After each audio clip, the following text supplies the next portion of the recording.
People don't buy from people they don't trust. I'm not buying from you if I don't know you.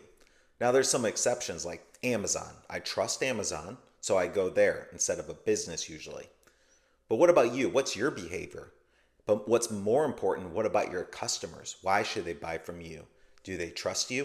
In today's video, I'm going to talk about relationships and how they've helped me go from, in the last 9 years, 0 people knowing about me to being able to help over 2,500 businesses, get over 100,000 YouTube subscribers, and build an agency that's just helping so many different people. And it's because I built relationships with them. Hey there, my name's Brad Smith, owner of AutomationLinks. And if you stick with me to the end, I'm going to share my top 4 ways to follow up after you build that initial relationship. So when I talk about relationships, what is that relationship? Well, I always say the best relationship is when you meet someone face to face and you're able to shake their hand. If we met face to face, that'd be an instant connection.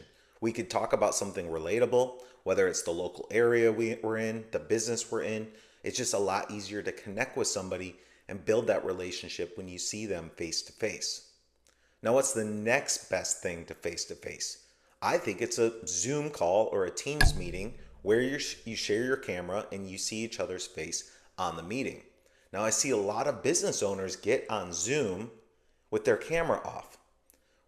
That was a game changer for me. When I got on Zoom and I had my camera on first, the relationships, the way I was able to build relationships with people was so much more powerful than keeping the video off. We then felt like we could see each other in our eyes.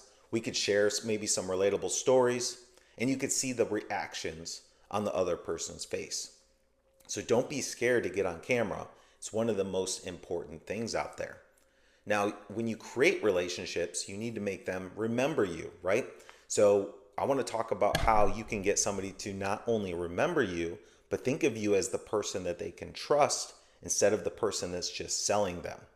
So one of the most impactful things besides sharing my screen, sharing my video on Zoom, was creating YouTube videos like this.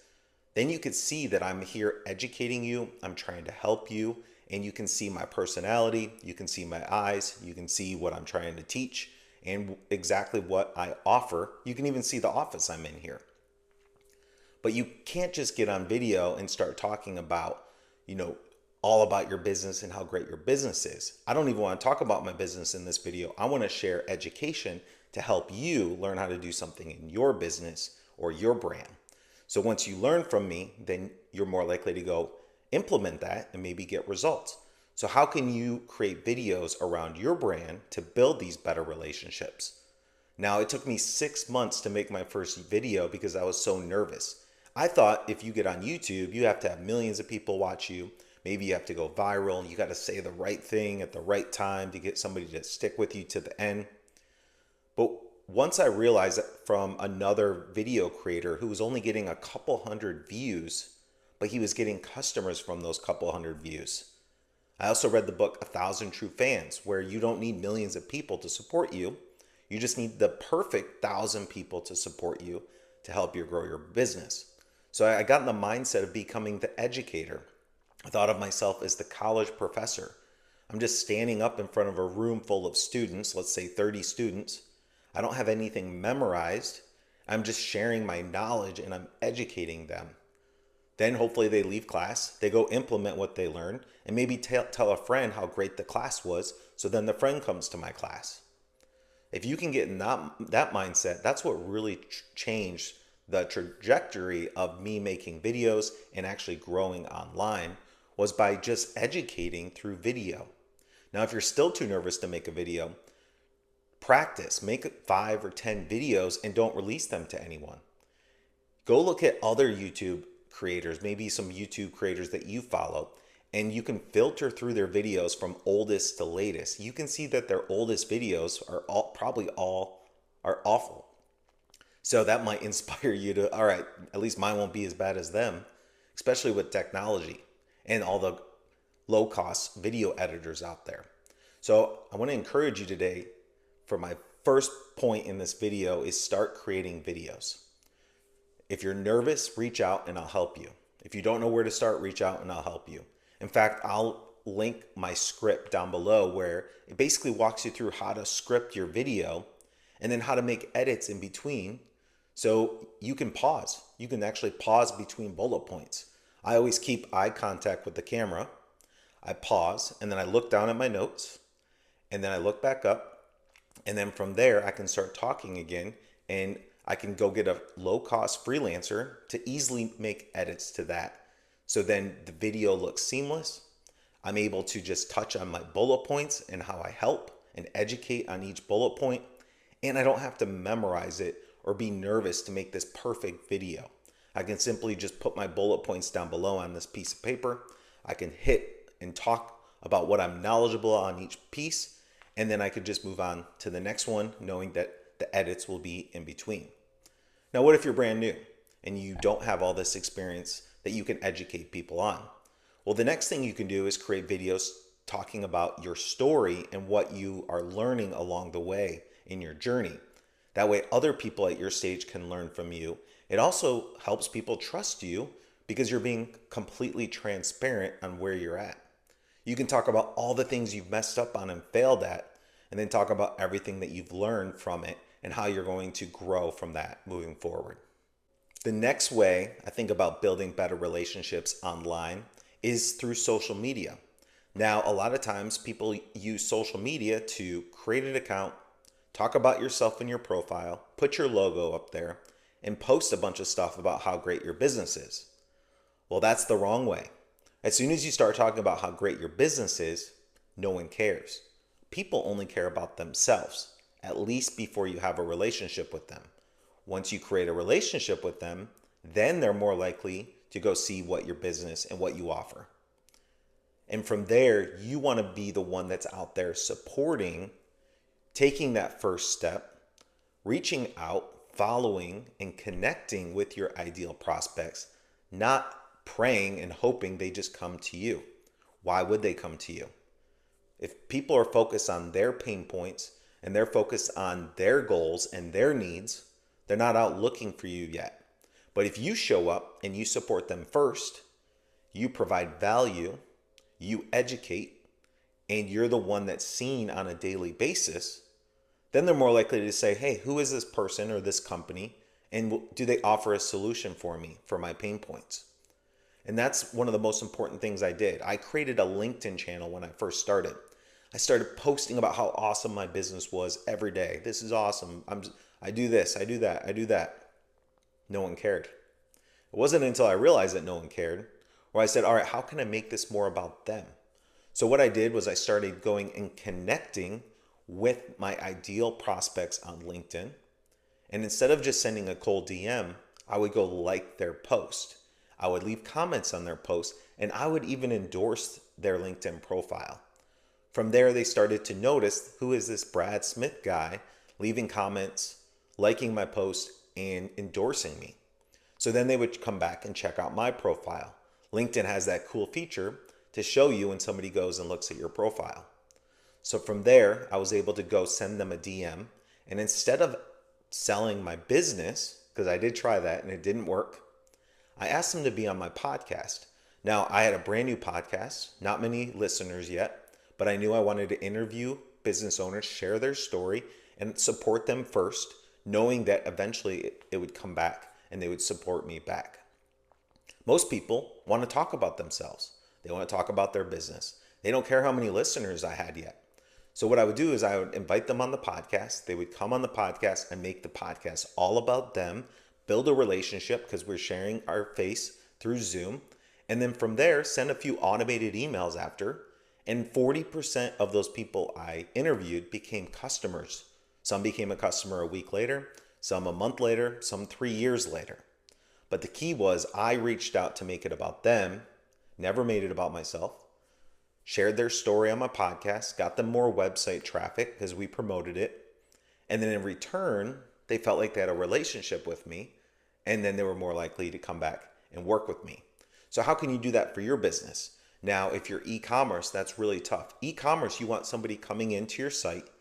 You want to give them something of value like a coupon code, a cheat sheet, something that they can download to get on your email list, and then incentivize them to follow you on social media.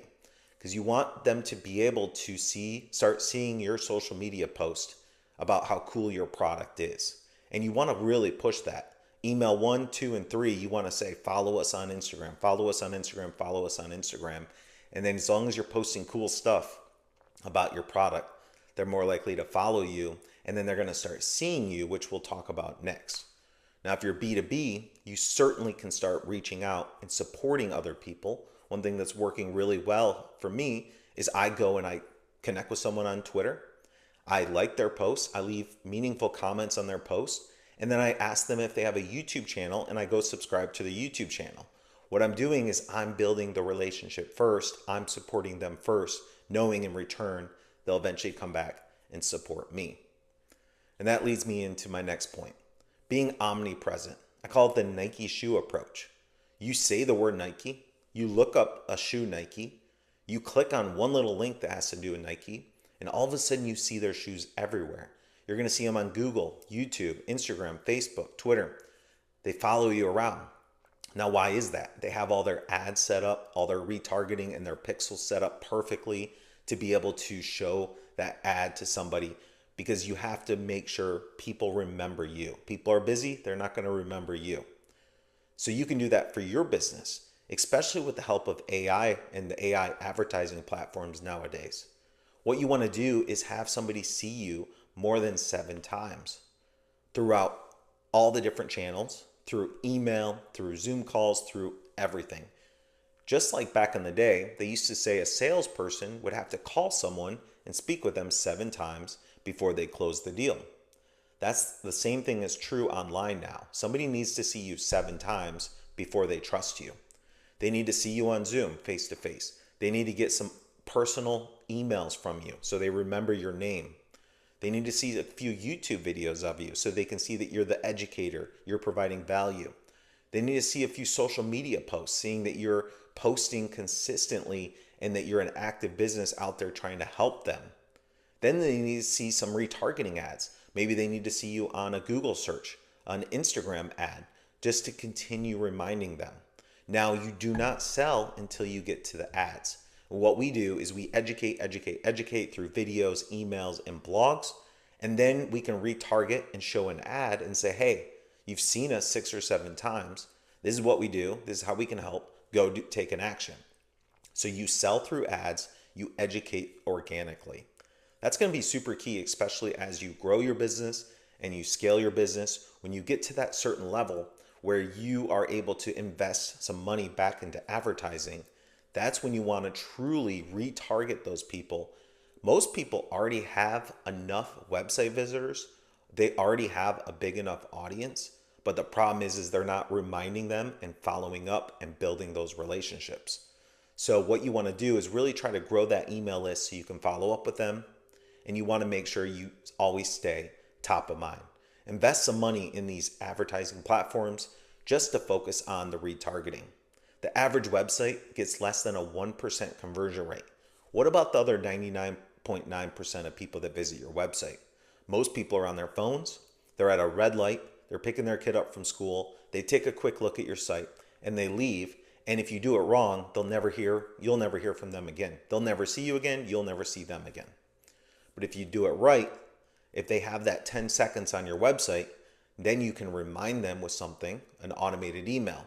Then they can see you on Instagram. Then they can see your ad on YouTube. Then they can see your organic posts on social media. That's how you build better relationships with people that have never heard of you. Don't forget about the 99.9% of people that have heard of you once and then they've never heard of you again. Last but not least is building a community. One of the most beneficial things besides the ones I've already covered is building a Facebook group and inviting all of the prospects into that Facebook group. A community is like a team. You trust a team. You support the team. You have a relationship with your team. A team is one of the most important relationships. You feel valued. You have a bunch of people on your side that have your back. And when you create a group, whether it's a Facebook group, a school group, X group, those people will start seeing your post. They'll start supporting each other, and they'll look at you as the authority of the group. When somebody looks at you as the authority and you have a community of people like them that you are helping, they're much more likely to feel like they have the relationship with you and decide to work with you. Now, of course, you need to keep this group active. You need to be posting education, education, and education in there consistently. You almost want to give away all your best stuff for free in this community. 99% of people won't go and implement whatever you teach them, but you can teach them and they'll learn, and then they'll know they need to actually implement it. And when they find out they won't implement it, they'll hire you. When you have the community and a business owner or a person in your community sees other people that are like them, maybe that are benefiting, of course you want to have your clients in that community. You want them sharing reviews. You want to be talking about case studies, and you want to be helping. And once they see those other people that are like them getting results that they want, and they're part of the same team, they're going to look for you for help. And that's why the book, 1,000 True Fans, was so powerful, because you don't need millions of people. You don't need to go viral. You just need 1,000 of your ideal customers that have learned from you, that you've supported, that now support you back, and that feel like they're part of your community. It's one of the most powerful things you can do on the internet. All right, so to recap this, I want to encourage you to make videos that builds the instant relationship. Every time you join a Zoom or a Teams meeting, share your camera, share your face. Reach out and support others first on social media. Make marketing as your education, not as sales. Set up retargeting ads so you can remind people 6, 7, 8 times. Write automated emails so they never forget about you in their inbox. And create a community and try to build 1,000 true fans. Now, if you made it this far, I appreciate you watching. I hope this brought you a ton of value. And like I promised, I have a blueprint where I show you how to follow up and build better relationships. Please just comment blueprint down below, and I'll make sure my team sends you that free blueprint over. That's your key. How can you build better relationships? By following up. And when you follow up with people, they never forget. And when they're ready to buy, they call you. Why? Because you're top of mind. So go implement these strategies. Build better relationships. Educate and be the helper. And make sure you follow up 7 times. And you'll have a business that not only starts growing online, but you'll actually be able to scale it online. All right, thanks again for watching, and I'll see you on the next video.